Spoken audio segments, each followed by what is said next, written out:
Welcome to பார்மிஸ் kitchen. இன்றைக்கி mutton குழம்பு எப்படி செய்யுதுன்னு பார்க்கலாம் வாங்க. 1/2 கிலோ மட்டன் எடுத்து மஞ்சள் தூள், உப்பு, கொஞ்சமாக உப்பு, மஞ்சள் தூள் 1/2 ஸ்பூனு, இஞ்சி பூண்டு பேஸ்ட் 1/2 ஸ்பூன் போட்டு நல்லா ஒரு 5-6 ஸ்டீல் விட்டு வேக வச்சு எடுத்து வச்சுருக்கேன். இப்போ தாளிச்சிக்கலாங்க. ஃபேன் வச்சுருக்கேன். ஃபேனில் எண்ணெய் ஊற்றிக்கலாம். ஒரு 3 டேபிள் ஸ்பூன் எண்ணெய் ஊற்றிக்கலாம். எண்ணெய் காஞ்ச பிறகு பட்டை, லவங்கம், சோம்பு, பிரிஞ்சி இலை போட்டுக்கலாம். சோம்பு பொரிஞ்ச பிறகு வெங்காயம் சேர்த்துக்கலாம்.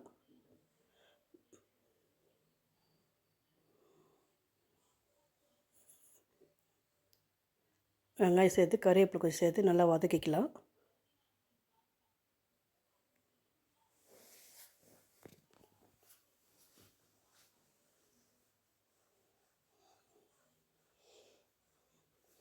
மட்டன் வேகாது, நம்ம அப்படியே தாளிச்சோம்னா இதில் இருக்கும். ரொம்ப ஒரு 5-6 சவுண்ட் விடணும். அதனால் நம்ம முதல்ல வேக வச்சு தாளிச்சோம் கொஞ்சம் ஈஸியாக இருக்கும். இஞ்சி பூண்டு பேஸ்ட்டு 2 ஸ்பூன் சேர்த்துக்கலாம்.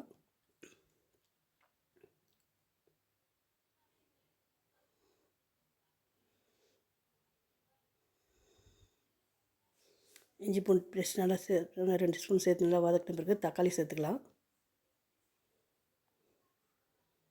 நான் 3 தக்காளி சேர்த்துக்கிறேன், பெரிய தக்காளி நல்லா சேர்த்து தக்காளி இஞ்சி பூண்டு நல்லா சேர்த்து நல்லா வதக்கிக்கலாம். தக்காளி கொஞ்சம் குழையிற மாதிரி நல்லா வதக்கிடணும்னா தக்காளி எல்லாம் முழுசாக இல்லாத நல்லா கிரேவி மாதிரி வரும். நல்லா வதங்கின பிறகு 1/2 ஸ்பூன் மஞ்சள் தூள்,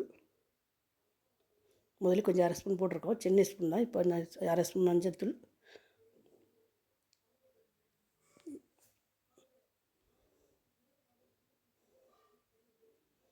கரம் மசாலா 1/2 ஸ்பூன், மிளகாய்த்தூள் 2 spoon, chicken masala mutton masala 1/2 spoon, சோம்பு 1/2 ஸ்பூன்,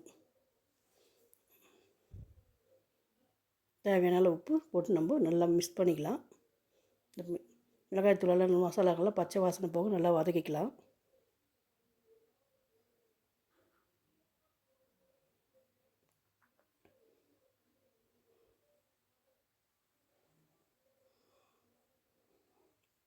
நல்லா வதக்கின பிறகு நம்ம மட்டன் வேக வச்சு வச்சுருக்கலாம். அந்த மட்டன் சேர்த்து நல்லா அதையும் வதக்கிக்கலாம்.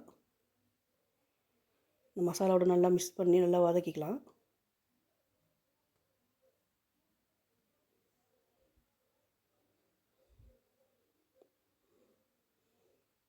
ரெண்டு நிமிஷம் மூடி வச்சு நம்ம வதக்கணும்னா நல்லா அந்த மசாலாவோட மட்டன் நல்லா ஊறிடும்.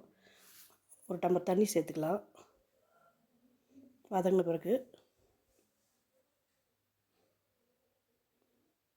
நல்லா வதங்கிட்டு ஒரு டம்ளர் தண்ணி சேர்த்து நல்லா கொதித்தோடனே தேங்காவும் ஒரு 4 பீஸ் தேங்காய் சோம்பு போட்டு நரைச்சி வச்சுருக்கேன். தேங்காய் சேர்த்து நல்லா மிக்ஸ் பண்ணிக்கலாம். மிக்ஸ் பண்ணி தேவையான தண்ணி ஊற்றி நம்ம நல்லா கொதிக்க வச்சுக்கலாம்.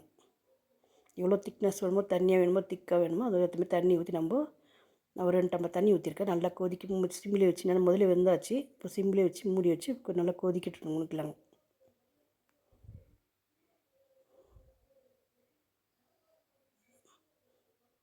நல்லா கொதித்து எண்ணெய் பிரிஞ்ச உடனே கொத்தமல்லி போட்டு இறக்கலாங்க.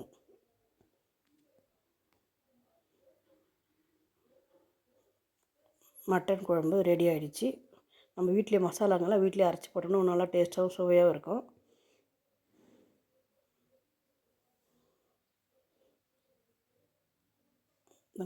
மட்டன் குழம்பு ரெடி ஆகிடுச்சு. இந்த வீடியோ பிடிச்சா லைக் பண்ணுங்கள், ஷேர் பண்ணுங்கள், கமெண்ட் பண்ணுங்கள், சப்ஸ்கிரைப் பண்ணுங்கள்.